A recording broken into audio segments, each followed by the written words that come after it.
Hi, I'm John. I'm starting this to show you how to record CDs for any event.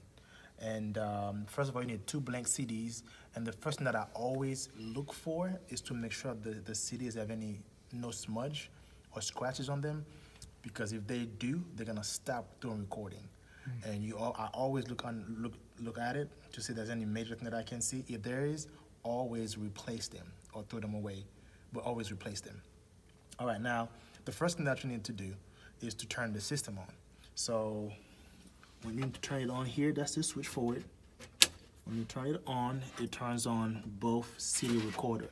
So we have 2 CD recorders because if one goes down, the second one can kick in. And then they are labeled top and bottom up on the board. I'm going to show you next after that. This is the top one, that's the bottom one. All right, now to put the CDs in, all you have to do is to put it in there and then push it in. And we're going to do the same thing for the bottom one. All right, next, after you put it in, now there is no tray that comes out when the CD comes out. Now let me show you. If you stop it and you hit eject, the CD will come out, but there's no tray that holds the CD. That's how it comes out. So when you put it in, don't push it, but let it pull instead of you jam it in there. That's very important so you don't damage the drive itself. Now, when you put it in, like you see, it takes a minute or two, or not a minute, like probably a few seconds before it's ready to go. So you need to always do that ahead of time. All right, now it says blank disk. So what you would do here, you would hit record, this button here, record, and then you'd hit the bottom button, record. Now it's not recording anything just yet. Now it's still about to start. Now you see there's a number here that says total remain. All right, this is counting down, and the bottom deck is counting up. So this tells you how many tracks are in the CD. It's supposed to be doing when this goes down to 0, the bottom goes down to 0. That means you cannot record anymore. So it's about 80 minutes roughly. Now, if I would grab a microphone and then I would start talking. Hey, testing 1 2 2 2 2. All right, now let's make sure we got signal in here. I don't need.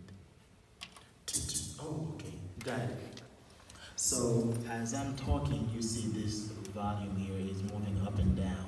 All right, so that means there's signal going to both of them, of course. Now, to start recording, this is what you do. You come up here. Usually when pastor or whoever's preaching stop praying, and then now this is the timing. The timing is, and all of agreement with that prayer said amen, or if somebody have a different lingo that they use, your hands, your both index supposed to be here, right here. I have a mark right here where it says fader. Your fingers needs to be up here. And it's the same on the other side. It's the same thing on the other side. This button here that have that white tape next to it that says fader. And what you do when he said amen, you press it. You press it at the same time. You press it hard. You got to push on it to press it. And what you do, as soon as you finish pressing it, you go ahead and go back and check to see if it's counting down or up. Well, this one, it doesn't show it counting up. It's just counting tracks. But you need to see some kind of movement here. If you don't, what you're going to do, you're going to look at which deck is not working. That's the top deck.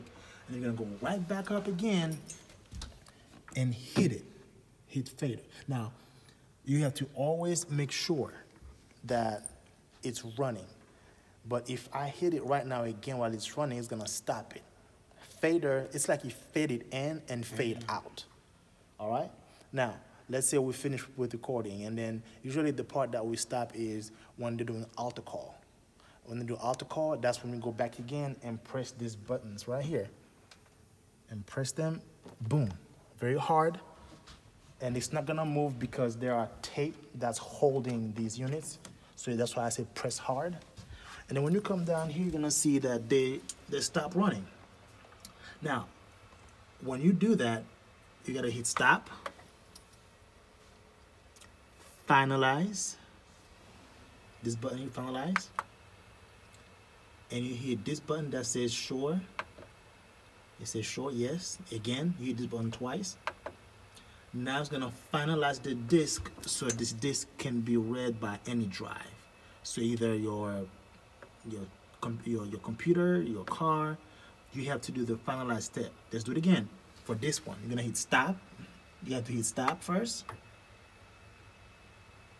Finalize. This jog button, you gotta push it in. 1, 2, and it's counting down to 0. Now at this point, the CD will be done to do whatever it needs to be done with. And then after it's done, you're gonna hit eject. All right, this one is complete. It says complete here. Eject. Gonna push it out, and then this CD will be ready to go. Now, I always try to write on the CD the date, the person that is preaching or teaching, and then the time also on the disc, if the disc is not already been done that way for me. If it's blank like this, I will grab a Sharpie and then write the person name, date, and title on it. And that's how you pretty much set this up. So that's the next one. All right, take that out. Now here's the thing. Because this is down there, you tend to forget it because you don't see it on your way out. So if, let's say, you know you're done recording after the service, just hit the switch, you're done. So we're not coming back anymore, so you're done. So you don't have to forget about it and leave it running for 2 or 3 days. That's all.